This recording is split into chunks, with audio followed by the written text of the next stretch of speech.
1833년도에 스웨덴에서 알프레드 노벨이라는 한 아기가 태어났습니다. 그는 화학자가 되었고 또 발명가로서 두각을 나타내게 됩니다.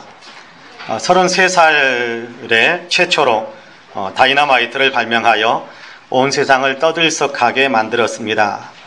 그 후 30여 년이 지난 어느 날 아침 조간신문에 난 기사를 보고 알프레드 노벨은 깜짝 놀랍니다. 다이너마이트의 황제 사망, 알프레드 노벨이 죽었다라는 기사가 조간신문에 실린 겁니다. 물론 이것은 명백한 오보입니다.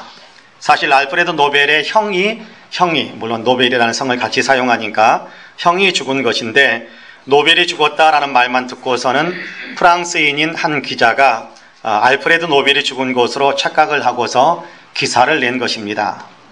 그런데 충격적인 것은 그 기자가 노벨을 가리켜서 죽음의 상인, 죽음을 파는 상인이다, 그런 표현을 사용했다라는 겁니다.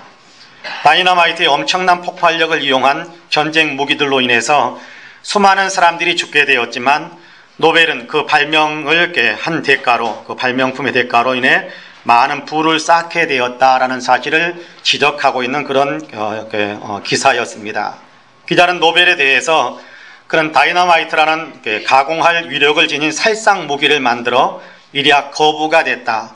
그는 이 무기로 엄청난 돈을 벌어들인 죽음의 상인이었다라고 쓴 것입니다.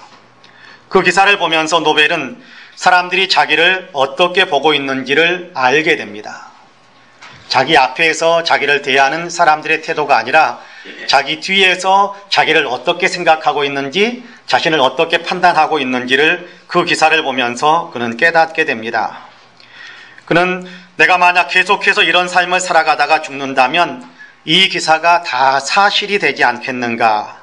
오늘이라도 내가 죽으면 사람들은 나를 파괴자, 죽음을 파는 죽음의 상인, 그렇게 생각하지 않을까 하는 생각이 들었습니다. 그 생각이 밀려드니까 그는 더더욱 소름 끼칠 정도로 충격을 받았습니다. 그러면서 노벨의 마음에 이렇게 살아서는 안 되겠다라는 큰 깨달음이 밀려들었다고 합니다. 생명을 죽이는 살상 무기를 만든 사람이 아닌 생명을 살리는 사람으로 기억되고 싶다라는 생각이 든 겁니다. 그래서 다이너마이트를 통해서 벌어들인 재산을 이제는 생명을 살리는 일에 사용하기로 결심을 합니다. 그리고는 지금까지 자기가 모았던 모든 재산들을 기꺼이 내어놓아서 인류의 평화와 인류 발전을 위해 공헌한 사람들에게 나누어 주도록 했습니다. 이렇게 만들어진 재단이 노벨 재단입니다. 그리고 이 노벨 재단은 지금까지도 계속해서 세계에서 가장 권위 있는 상인 노벨상을 수여하고 있습니다. 죽음의 상인이라던 노벨에 대한 평가는 이제 더 이상 사람들이 그렇게 평가하는 것이 아니라 인류 발전에 기여함으로 모든 사람들에게 사랑과 존경을 받는 사람으로 그렇게 노벨이라는 이름을 기억하기 시작했을 거라고, 또 그렇게 기억하고 있다고 저는 생각합니다. 노벨에게 각성이 있었기 때문입니다. 노벨이 깨어났기 때문이지요. 깨어나면 인생이 달라지고, 깨어나면 그 사람에 대한 다른 사람들, 그 주변에 그에 대한 평가도 전혀 달라지게 된다라는 사실을 우리는 알게 됩니다. 오늘 우리가 읽은 로마서 13장에서 주님은 우리에게 깨어나야 한다, 깨어나라 라고 말씀하십니다. 11절 말씀인데요, 같이 한번 읽어볼까요? 11절 같이 읽습니다. 시작. 또한 너희가 이 시기를 알거니와 자다가 깰 때가 벌써 되었으니 이는 이제 우리의 구원이 처음 믿을 때보다 가까웠습니다. 할렐루야. 자다가 깰 때가 되었다, 그렇게 말씀합니다. 무슨 얘기입니까? 깨어나라 라고 말씀하는 겁니다. 깨어나라. 여러분, 로마서는요, 로마에 있는 교회, 무슨 얘기입니까? 로마에 있는 그리스도인들을 향해서 보낸 편지입니다. 예수 그리스도를 믿지 않는 사람들에게 쓴 편지가 아니고요, 예수 그리스도를 믿는, 그래서 교회에 모여 함께 주님을 섬긴다, 하나님께 예배한다, 하나님을 믿는 사람들이라고 표현하는, 자기 자신의 믿음을 표현하고 있는 사람들에게 하시는 말씀입니다. 그런데 뭐라고 말씀하십니까? 깰 때가 됐다, 깨어나라 라고 말씀하시는 겁니다. 주님은 지금 믿음 없는 사람들에게 하시는 말씀이 아니라 믿음을 가졌다라고 생각하는 사람, 내가 믿는다라고 말하는 그 사람들, 믿음의 사람들에게 깨어나라라고 말씀하시는 겁니다. 왜 깨어나라고 말씀하시는 걸까요? 깨어있는 사람에게 깨어나라라고 말하는 사람은 없을 겁니다. 깨어있는 사람에게 깨어나라고 말하는 것이 아니라 잠들어 있으니까 깨어나라는 겁니다. 정신 못 차리고 있으니까 정신 차려라! 그렇게 말하는 얘기가 깨어나라라는 그런 말씀이거든요. 자다가 깰 때가 벌써 되었다. 자다가 깰 때가 벌써 되었다. 잠들어 있는 성도들에게 주님은 자다가 깰 때가 되었다. 그러니까 깨어나라, 일어나라, 정신 차려라 라고 말씀하고 있는 겁니다. 잠자지 말아라 그런 얘기지요. 하루의 일과를 마치고 집으로 돌아와 잠자리에 드는 육체의 안식을 위한 잠을 말씀하시는 것은 물론 아닙니다. 육체의 잠은 필요한 일이죠. 자야 할 필요가 있는 일입니다. 여기에서 하시는 말씀은, 여기에서 말씀하시는 잠이라는 것은 영적인 상태, 잠자는 영적인 상태를 가르치는 표현입니다. 영적 활동을 하지 않는 것을 가리키는 말씀이지요. 예수님을 믿는다고 하면서도 아무런 믿음의 반응을 나타내지 않고 있는 상태를 가리켜서 잠들었다, 잠자고 있다 그렇게 말씀하고 있습니다. 하나님께서 은혜를 베풀고 계시는데 나는 은혜를 믿는다라고 말하면서도 은혜를 받기 위한 아무런 움직임을 보이지 않고 있습니다. 나는 하나님의 말씀을 믿습니다 라고 이야기하면서도 말씀하시는 하나님의 그 음성을 들으려고 하지도 않고 하나님께서 우리에게 원하시는 것이 있다라는 사실을 알면서도 하나님께서 원하시는 것이 무엇인지에 대해 관심도 갖지 않을 뿐만 아니라 아무런 그 순종하는 일도 나타내지 않고 있는 영적인 일에 전혀 관심을 갖지 않는 이런 상태를 가리켜서 영적으로 잠들어 있다 그렇게 말씀하고 있습니다. 잠잔다. 주님이 우리를 깨우십니다. 자다가 깰 때다. 일어나라. 주님께서 일어나라 깨우시는 말씀입니다. 지금은 자고 있을 때가 아니라는 것이지요. 지금은 잠들어 있을 때가 아니다 그런 얘기입니다. 저는 우리 가운데도 많은 분들이 이처럼 영적으로 잠들어 있는 것은 아닐까라는 생각을 해봅니다.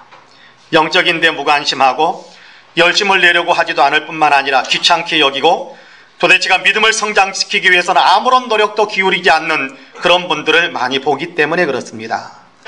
잠들어 있습니다. 반응도 하지 않고 관심도 나타내지 않고 아무 일도 하지 않는 거지요. 주님은 이처럼 영적으로 잠들어 있는 주님의 백성들을 향해서 주님의 이렇게 사랑하시는 사람들을 향해서 주님이 사랑하시는데 잠들어 있는 그 사람들을 깨우기 위해 이제 깨어나라 라고 말씀하시는 겁니다. 여러분 지금이 어느 때입니까? 여러분도 다 알고 계시리라고 저는 생각을 합니다. 성령의 감동을 있는 사람이라고 한다면 누구나 지금이 얼마나 위기의 때인지 분명히 느낄 수 있을 거라고 저는 생각을 합니다. 주님께서 말씀하시는 마지막 때가 얼마나 가까이 왔는지 아마 성령의 감동이 있는 사람이라면 누구든지 느낄 수 있는 그런 일이라고 생각합니다. 아니, 꼭 예수 믿는 사람만이 아닐지라도 성령의 감동을 받지 않는 사람이라고 할지라도 믿지 않는 사람들 가운데서도 세상 돌아가는 데 관심을 가진 사람이라면 지금이 어느 시대라는 사실을 깨닫고 아우성을 치고 탄식하는 그런 얘기들을 종종 듣습니다. 말세다라고 이야기들을 많이 합니다. 세상이 혼탁하다라는 거지요. 세상이 혼란스럽다라는 겁니다. 세상이 너무 불안하다는 얘기입니다. 이리 보고 저리 보아도 멸망으로 달려가고 있다라는 사실, 이 사실을 인정하지 않을 수가 없다는 것이 세속에 속해 있는 사람들도 외치는 아우성입니다. 멸망으로 치닫는 세상을 살려보려고 몸부림치고 있는 세속에 속한 사람들, 믿지 않는 사람들 가운데서도 이래서는 안 된다, 이래서는 안 된다, 세상이 살기 위해서는 이래서는 안 된다라고 움직이는 사람들이 얼마나 많이 있는지 모릅니다. 마치 연화 같은 다시스행 배와 같은 처지에 놓여 있는 것이 지금 이 세상의 실정이 아닐까라는 생각을 하게 됩니다. 여러분 연화가 탄 배에 어떤 일이 일어났는지 아시잖아요.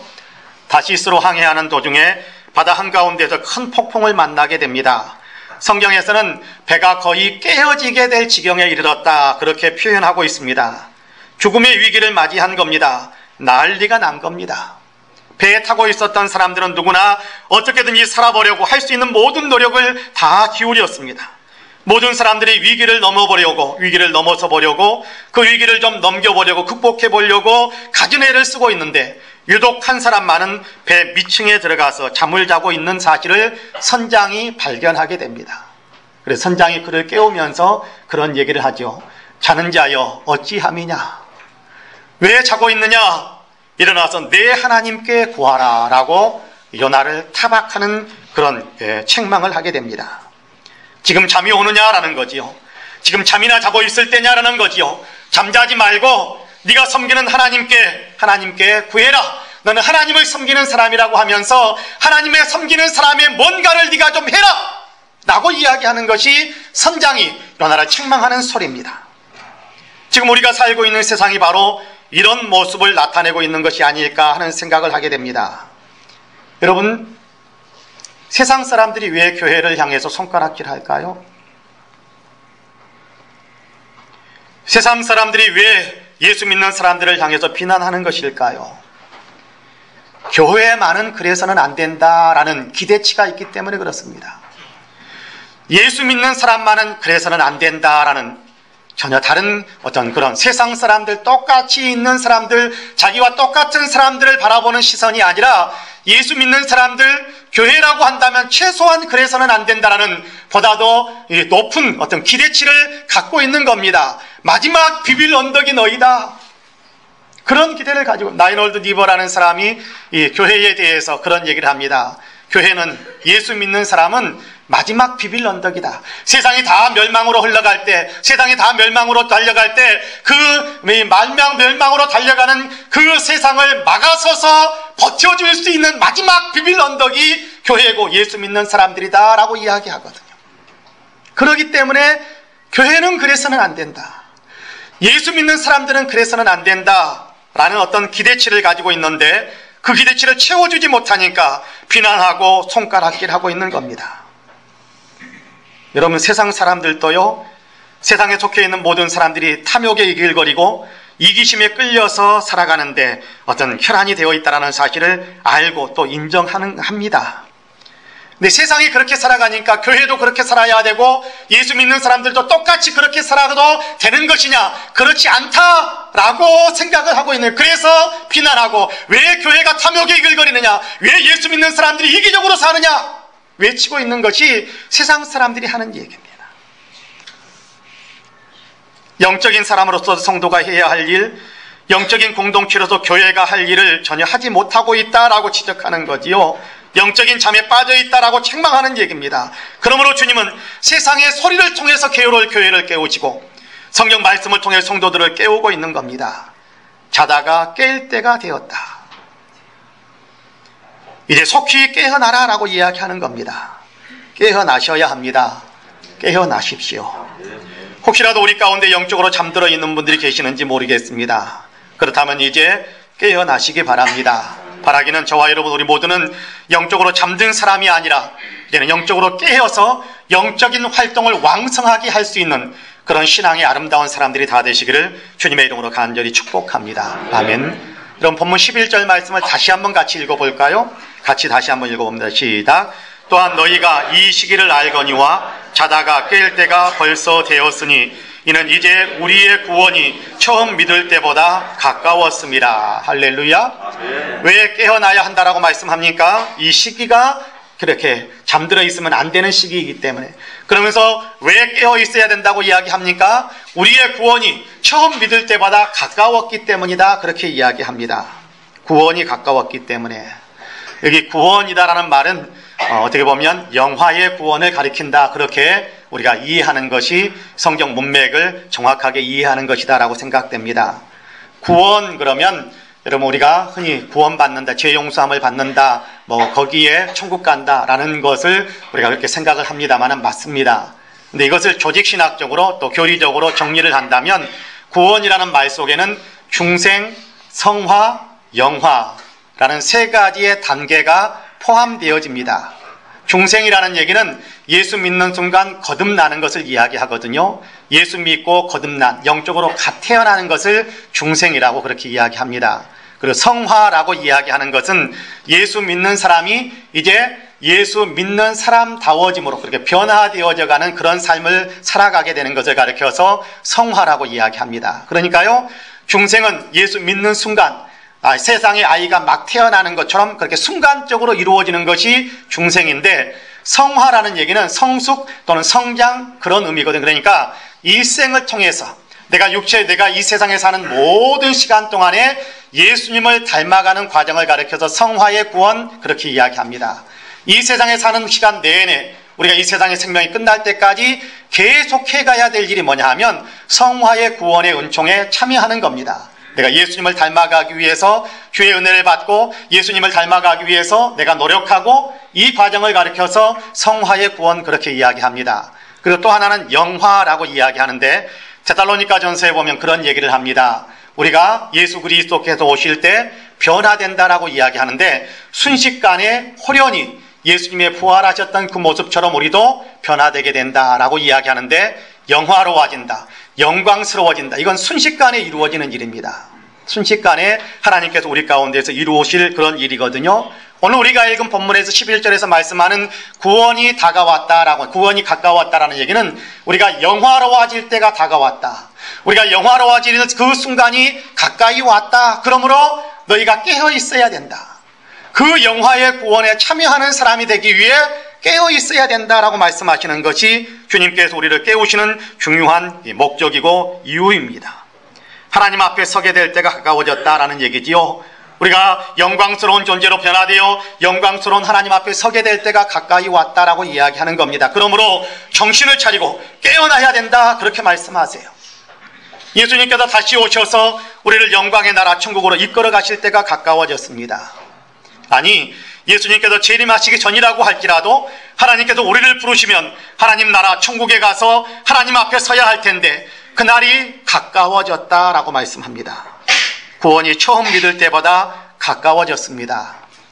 어떤 분들은 예수님께서 다시 오신다고 약속하셨지만 그렇게 승천하셨지만 2000년이 지나는데도 안 오시는 걸 보니까 그날이 안 오시려는가 보다, 주님이 안 오시려는가 보다 그렇게 생각하시는 분들이 혹 있을 수도 있을 것입니다. 그러나 그렇지 않습니다. 2000년 동안이나 안 오셨다는 것은 오실 날이 그만큼 가까워졌다라는 사실을 우리에게 또 반증하는 것이다라는 것을 기억하셔야 됩니다. 갈라디아 4장에 보면 때가 참에 아들을 우리에게 보내셔서 대속의 십자가를 지고 그래서 우리를 구원하게 하셨다라고 말씀하시거든요. 하나님께서 정하신 때가 다 되니까 아무도 그날은 몰랐지만 예수 그리스도께서 우리를 위해서 십자가를 지시기 위해 세상에 들어오실 그날은 아무도 몰랐지만 그는 하나님께서 정해져 온 때가 있으니까 그 때가 차니까 하나님께서 예수님을 보내셔서 우리를 위해 십자가를 지시고 우리를 대속하게 하셨다라고 이야기합니다. 주님은 다시 오신다고 하셨고 아버지께서 그날을 아신다고 하셨습니다. 무슨 얘기입니까? 아버지께서 그날을 정해놓으셨다라고 이야기하는 겁니다. 그 날은 아무도 모르지만 그러나 2000년 전에 약속하셨으니까 이루어지지, 2000년 동안 안 이루어졌으니까 안 올 것이다라는 것이 아니라 2000년이나 지났다면 그날이 2000년이나 가까워진 겁니다. 여러분, 우리가 이사갈, 더 좋은 집으로 이사갈 계약을 하고 모든 잔금을 치르고 그리고 이사 날짜가 잡혔습니다. 그러면 그 좋은 곳으로 이사가는 날, 훨씬 더 좋은 곳으로 이사가는 날, 여러분 두세 달 남았는데 그때 그 날을 우리가 생각하고 있습니다. 그 날을 우리는 압니다. 그러면 여러분, 아이고 한 달이 지났는데도 이사 갈 시간이 안 오는 거 보니까 이사 갈 일이 없는가 보다라고 생각하시는 분은 한 분도 없을 겁니다. 2달 전에 우리가 계약을 끝냈는데 한 달이 지났으니까 벌써 한 달 앞으로 다가왔구나라고 생각하는 거거든요. 보름밖에 안 남았습니다. 그러면 앞에 날은 다 지나가고 이제 다가왔구나. 점점 더 다가오는 거나 하루하루를 지날 때마다 점점 그날이 다가오는구나, 가까워지는구나 라고 이야기하지. 내일 10밤을 자고 20밤을 잤는데도 이사를 갈 날이 안 온 거 보니 그날이 안 온다라고 이야기하는 사람은 한 사람도 없습니다. 마찬가지입니다. 하나님께서는 예수 그리스도의 재림의 날을 정해 놓으셨습니다. 그런데 우리가 그날을 기다리다가 우리는 그 날짜를 모르니까 기다리는 날을 하루하루 기다리다가 그리고 나서 안 온다라고 이야기하는, 안 온다라고 생각해버리는 경향이 있을 텐데 그렇지 않다라는 거예요. 어제보다는 오늘을 살아가는 우리, 주님 앞에 서야 될 때가 하루 더 가까워졌습니다. 그 사실을 이야기하는 것이 지금 주님께서 하시는 그런 말씀입니다. 처음 믿을 때보다 우리의 구원이 가까워졌다라고 이야기합니다. 더 가까워졌습니다. 주님 재림하실 날이 가까워졌을 뿐만 아니라 우리의 수명이라는 것도, 우리의 생명이라는 것도요, 여러분 생각해 보세요. 여러분 70년을 사신다면, 우리는 벌써 50년을 살았다면 우리가 세상에 태어났을 때보다 50년이나 더 주님 앞에 서야 될 일이 가까워졌어요. 여러분 우리가 70년을 산다고 생각해 봅시다. 여러분 어쩌면 우리가 100세쯤 산다고 생각해 봅시다. 그러면 우리가 80년을 살아왔어요. 그러면 어떻습니까? 주님 만나 주님 앞에 서야 될 우리의 영화로운 구원의 딸이 80년이나 가까워졌어요. 90세를 사셨습니까? 그러면 우리는 90년이나 가까워졌어요. 99년을 사셨어요. 99년이나 가까워졌어요. 며칠 남지 않았습니다. 그 얘기를 지금 하는 겁니다. 우리가 이 땅에 사는 육신의 생명이 소환이 정해져 있는데 주님 앞에 영광스럽게 서야 될 그 영화의 날이 하루하루 가까워지고 있습니다. 그러므로 처음 믿을 때보다 가까워졌으니까 지금은 더욱더 정신을 차리고 깨어서 그날을 준비하고 예비하고 대비하고 있어야 된다라고 이야기하시는 것이 주님이 우리를 깨우시는 중요한 목적입니다. 복음서를 읽어보면 예수님께서 깨어 있으라라고 말씀하시는 것을 자주 볼 수 있게 되는데요, 잠들지 말고 깨어 있어야 할 것에 대해 말씀하시면서 누가복음 24장에서는 이런 말씀도 들려주십니다. 허리에 띠를 띠고 등불을 켜고 서 있으라. 너희는 마치 그 주인이 혼인집에서 돌아와 문을 두드리면 곧 열어주려고 기다리는 사람과 같이 되라. 주인이 와서 깨어있는 것을 보면 그 정도는 복이 있으리로다. 내가 진실로 너희에게 이르노니 주인이 띠를 띠고 그 종들을 자리에 앉히고 나와 수종들리라. 주인이 혹 2경에나 혹 3경에 이르러서도 종들이 그같이 하고 있는 것을 보면 그 종들은 복이 있으리로다 라고 말씀합니다.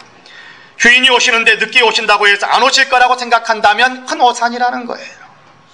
나아가 주인이 오실 것을 믿으면서 기다리다가 주님 앞에, 주인 앞에 서게 될 사람들은 주인이 그를 높여주고 영광스럽게 만들어주고 그를 정말 귀하게 여겨줄 것이다. 그러니까 이 사람들은 복 받는 사람이다, 복 있는 사람이다, 그렇게 말씀하고 있는 겁니다.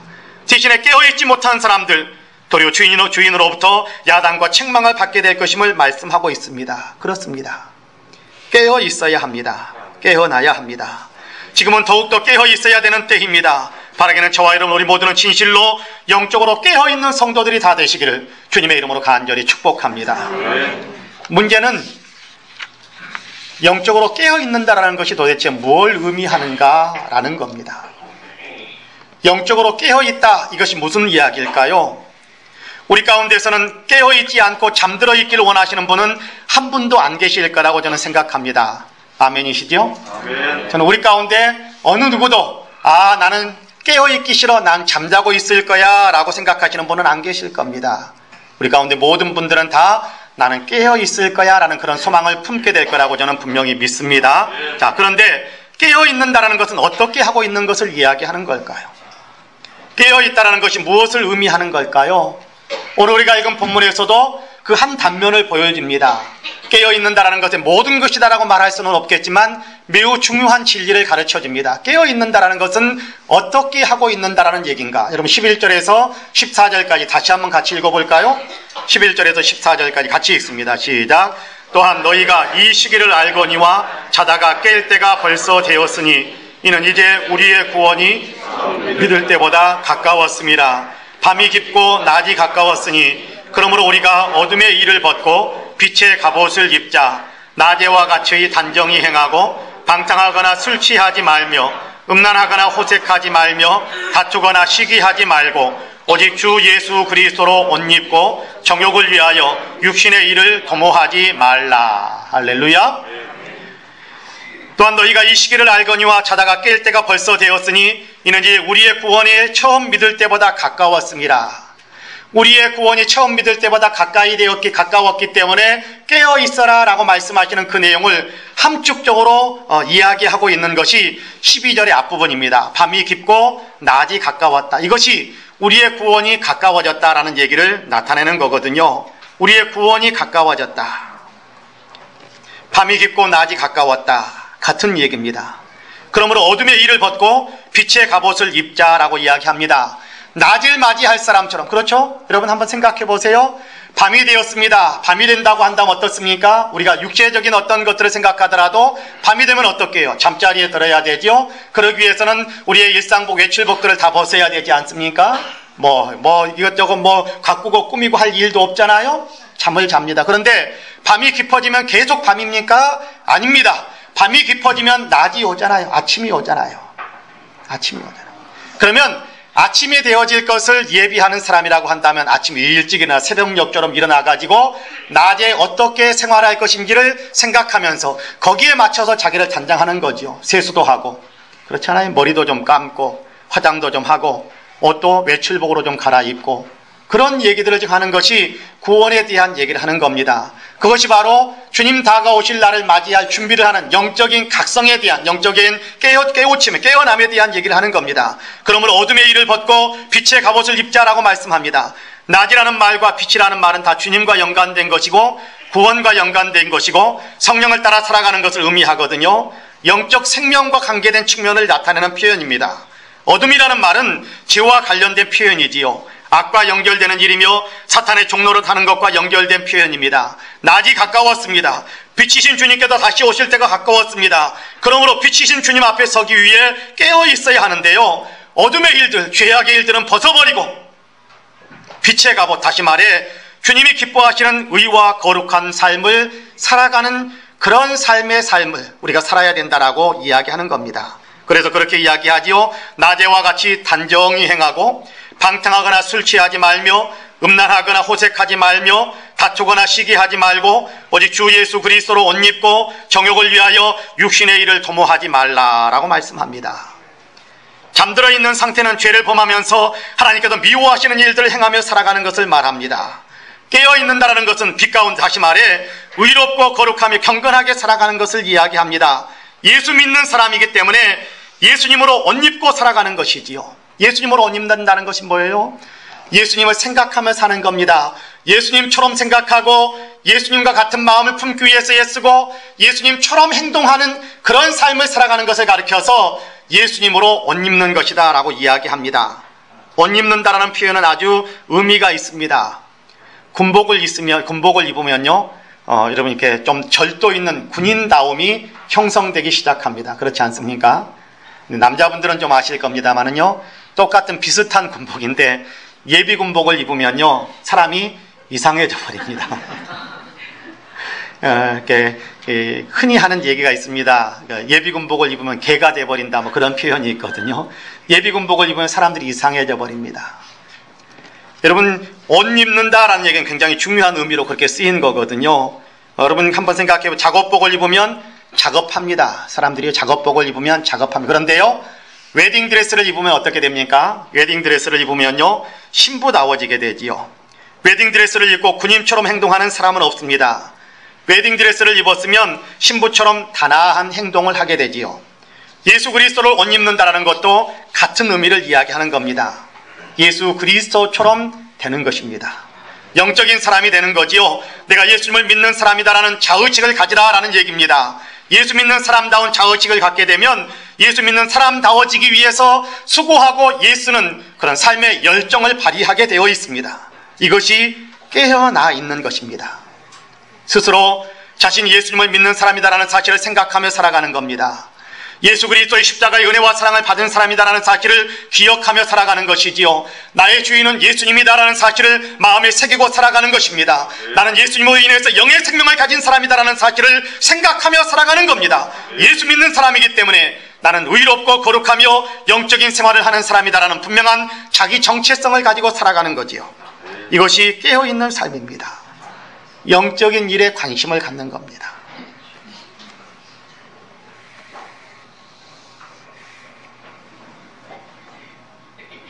영적인 활동을 구체적으로 하는 겁니다. 여러분, 한 가지 제가 질문을 던져볼까요? 여러분, 하루 가운데 하루 24시간을 생활해 가면서 여러분, 주님이시라면 이렇게 하셨을 거야, 주님이 내게 원하시는 것은 이런 거야 라고 생각하는 일들이 하루 24시간 가운데 몇 번 정도 드십니까? 몇 번 정도 그런 생각을 의도적으로 해보십니까? 하루가 지나는데, 일주일이 지나는데도 한 번도 그런 생각을 하지 않으면서 산다면 잠들어 있는 거 맞습니다. 잠자고 있는 거 맞습니다. 예수 그리스도로 옷 입는 것이 깨어남입니다. 예수님이라면 어떻게 하실까? 예수님이 내게 원하시는 것은 무엇일까? 그래, 난 예수 믿는 사람이니까 이렇게 살아야지. 나는 분명한 우리의 마음의 생각과 행동들이 따라오지 않는다면 여러분, 우리가 영적인 일에 무관심한 사람이거든요. 영적으로 무관심한 것을 가리켜서 잠들어 있다. 아무런 영적인 반응을 하지 않는 것을 가리켜서 그렇게 주님은 잠들어 있다라고 표현하고 있거든요. 그러면서 우리를 깨우시는 겁니다. 자다가 깰 때가 되었다. 구원의 날이 다가왔다. 가까웠다. 이제 구원받지 못한 사람처럼 살지 말고 이미 중생의 구원의 은총을 받았고 성화의 은혜 가운데 살아가고 있으니까 너희가 영화에도 참여하는 사람이 되기 위해 너희가 지금 영적으로 깨어있는 사람이 되어라 라고 이야기합니다. 바라기는 저와 여러분 우리 모두가 다 영적으로 깨어있는 사람이 되기를 간절히 원합니다. 여러분, 영적으로 깨어있는 사람들이 뭘 하겠습니까? 여러분, 예배 드리는데 열심을 낼 거라고 저는 생각을 합니다. 기도하는데 열심을 낼 거라고 저는 생각을 합니다. 하나님의 말씀이 무엇인가라는 것을 분별하기 위해 말씀의 귀를 한 번 더 기울일 줄 안다고 저는 생각을 합니다. 고민하는 거지요. 근심이 되기도 합니다. 이렇게 살아서는 안 되는데, 예수 믿는 사람처럼 살아야 되는데 내 안에 엄청난 싸움도 일어날 수 있을 겁니다. 깨어있는 사람이요. 주님, 우리가 그렇게 살아가기를 원하거든요. 예수 믿는 사람 편을 선택하고 예수 믿는 사람답게 살아가고 예수 믿는 사람처럼 그렇게 생각과 행동과 말과 모든 일들을 하는 것, 이것이 깨어있는 것입니다.